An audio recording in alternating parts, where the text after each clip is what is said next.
Welcome to Fight Club 24/7. My name's Johnny Rashman. Right, let's get straight into it. Chris Eubank Jr., Liam Smith goes down on Saturday night. Barnstormer. I think it's going to be an absolute barnstormer. Manchester Arena, we all know that's one of the best venues to watch boxing. The crowd will be electric. It's a Saturday night. It's cold outside. I'll have a beer in one hand, a cup of tea in another, peanut butter sandwich. I'm looking forward to it. I cannot wait for it. It's just a brilliant fight. It is. It's a brilliant fight. I'm going to be completely honest. I am torn of who's going to win. I've got there's so many variables that can happen in this fight, and my head's saying something and my heart's saying something else. My heart is saying Liam Smith is going to drag him into a war, and it's going to be a firefight, and it's going to explode at certain times, and we're going to get a battle, right? We're going to get two men going at it, and then my head is saying Smith may be on the decline. He's a bit smaller. Eubank's hands might be a bit of a problem, and so it's hard to gauge. It's hard to gauge because the Liam Williams fight, I was convinced that was a 50-50 fight. I was convinced, and Chris Eubank Jr. just played with him. I could not believe it. Liam's a good fighter as well, and he just absolutely played with him. And he's got this ability, Chris Eubank Jr., where he makes British level, European level, fringe world level fighters look completely ordinary. It's utterly bizarre.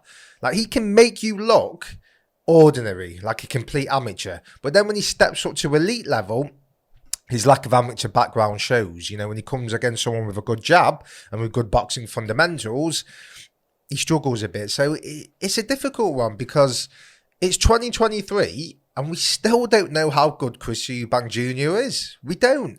We know how he was. We know how good he was 3-4 years ago when he was fighting the likes of George Groves. I know it was a bit longer, and Billy Joe Saunders a bit longer than that. I think, when was that? It must have been 2014. But if you actually look back at those fights, especially the Billy Joe Saunders fight, he was getting absolutely outboxed in the first 6 rounds. It was a masterclass. But towards the end of that fight, he was putting the pressure on Billy Joe. He was, he rocked him a lot of time. The uppercut, especially close in and close ranges, is one of his best punches. He's just got this ability to just whip that uppercut in, and he'll double it, treble it, and he's very formidable with that punch. So this is a guy, even though when he's been at elite level, he's got beat, but he's caused problems. The George Groves fight was a weight above. Groves was a world-class fighter at the time. Again, never got stopped or anything like that, and got cut early on, and gave George a few problems. But as I say, we don't know how good he is. I was I was reading a column in The Guardian, an interview he did, Chris Eubank, and it was fascinating. He was sort of saying how he's changed the way he boxes. He doesn't go for gym wars anymore. He wants to preserve himself. He doesn't want to end up someone who can't remember his name. And he was known as one of those fighters who will just fight continuously. His gym wars, he's known for it. You ask a lot of professional fighters and they'll say him in a gym, in a sparring session, he's just relentless. It's like a fight. I know people who have sparred him and they've literally said if there was an award for the toughest man, you'd give it Chris Eubank Jr. He's just a formidable, ferocious man in a boxing sense. He is. He's got fast hands. He's powerful, granite chin, tough as they come. Some people love Chris Eubank Jr. Some people hate him, right? But I think a lot more people are warming to him, especially after the Conor Benn fiasco. His personality is coming out. But in this article, he was saying that he's preserving himself. He doesn't do gym wars anymore. And he's looking to box a different way. There's no point just taking shots for the fun of it. And you can actually see that now. When he was first with Roy Jones, I've said it myself, he was adopting this style, trying to mimic Roy Jones Jr. when he's not Roy Jones Jr., right?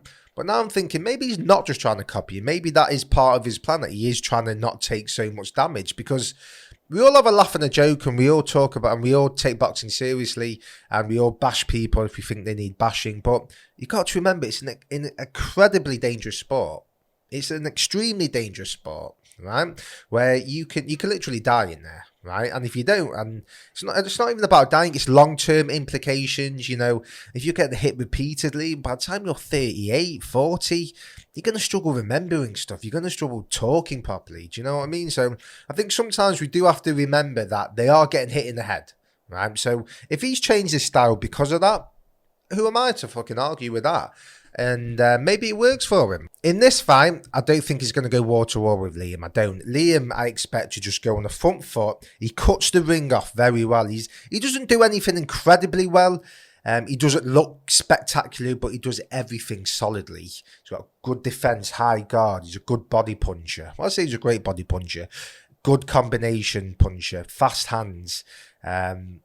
Good defense, you know. He does he's an all-round good fighter. As I say, doesn't look spectacular, but he doesn't just walk forward with sloppy feet. He knows how to cut the ring off, and he's been in with elite fighters, Canelo, Munguia, you know, and he's held himself well against them men, right? So this is not someone who has not been at world level. He is. The weight, though, that's in my mind, because he is going to be smaller. How's that going to affect him? And he is on the decline, Liam. He is. He's not the fighter he was 6 years ago. You know, he'll tell you that himself. So it's going to be fascinating to see how it plays out. How's Eubank Jr. going to deal with the pressure Liam's going to put on him? Is he just going to spin off the ropes? Is he going to fight on the ropes? I imagine that every time he touches the ropes, he'll spin off. I mean, that has to be part of the game plan. And it's pretty common when you're fighting a pressure fighter, if you come back to the ropes and you feel it on your body, that's when you turn, you pivot, you get out of the way. If you're a really good, slick, technical boxer, you can stay on the ropes, you can slip and ride with the shots. Mayweather was great at that. But Eubank's not really great defensively. So I don't see him sitting on the ropes. I think he'll just spin off the ropes as soon as he's on there.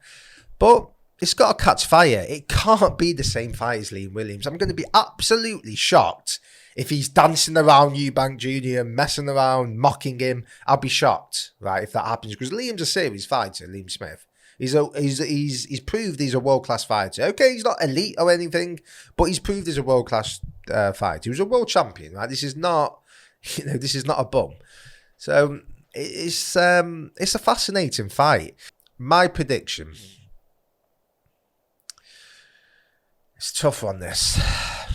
I expect Liam to come out, try and get on the front foot, throw a couple of jabs. I think Chris will get off to a good start. I think his fast hands will be a problem for Liam.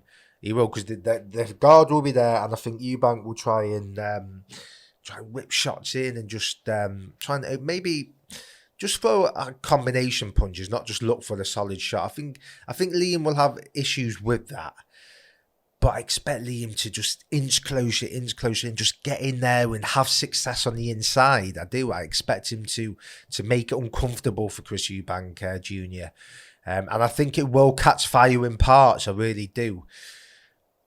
I think Liam will drag him into a fight, as I say, at some point. I expect that to happen. I think it'll be a close fight. However, I think Chris Eubank Jr. will nick it by a few points or split decision.